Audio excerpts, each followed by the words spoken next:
তেমন একটা দেহ দেন। এটাই তো ভগবানের করুণা।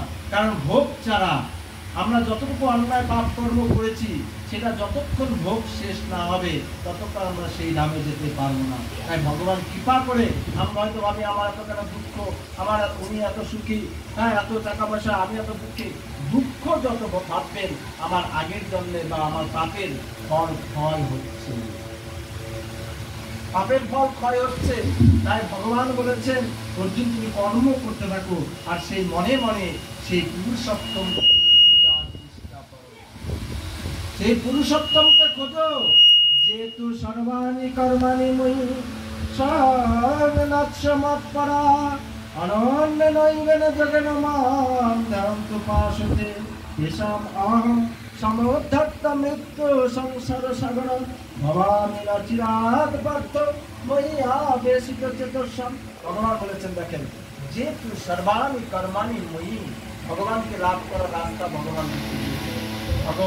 ভগবানকে কি করে পাওয়া যাবে? কারণ ভগবান যদি কারো কাছে ধরা না দেয়, আমাদের কি ক্ষমতা আছে ভগবানকে পাবো? আমাদের ক্ষমতা নেই। ভগবান যদি ইচ্ছা করে ধরা না দেয়, ভক্তরা যেমন ভগবানকে খোঁজে, ভগবান ও ভক্তদের খোঁজে। ভক্ত বৎসল ভগবান, যদি কোনো ভক্ত মন প্রাণ খুলে দিয়ে ভগবানকে ডাকে চোখের জল ছেড়ে দিয়ে, ভগবান তাকে ছেড়ে কোনোদিন যাবে না। আজকে আমার যশোদা মা ভক্তি জোরেই আমার গোপালকে বেঁধেছিলেন, কৃষ্ণকে বেঁধেছিল। ভক্তি জোরেই বাধা যায়, চেষ্টা করতে হবে। এতবার চেষ্টা করেছে, বাঁধতে পারে না, তবু তো শেষে বাঁধতে পেরেছে।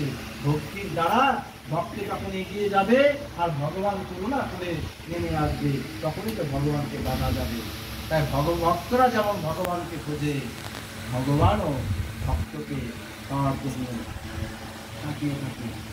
আমরা দেখেছি না, কলিযুগে তো দেখেছি কিছু আগে, 500 বছর কিছু বছর আগে, যে আমার নামাচার্য হরিদাস, তিনি নিজেকে জগন কুলে পালিত হয়েছে বলে তিনি জগন্নাথ মন্দিরে যেতেন না। কেন?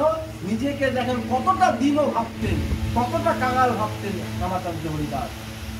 আজকে ভক্ত ভগবানের কাছে না গেলে কি হবে? শুদ্ধ ভক্তের জন্য দেখেন প্রতিদিন চৈতন্য মহাপ্রভু একবার করে হলেও নামাচার্য হরিদাস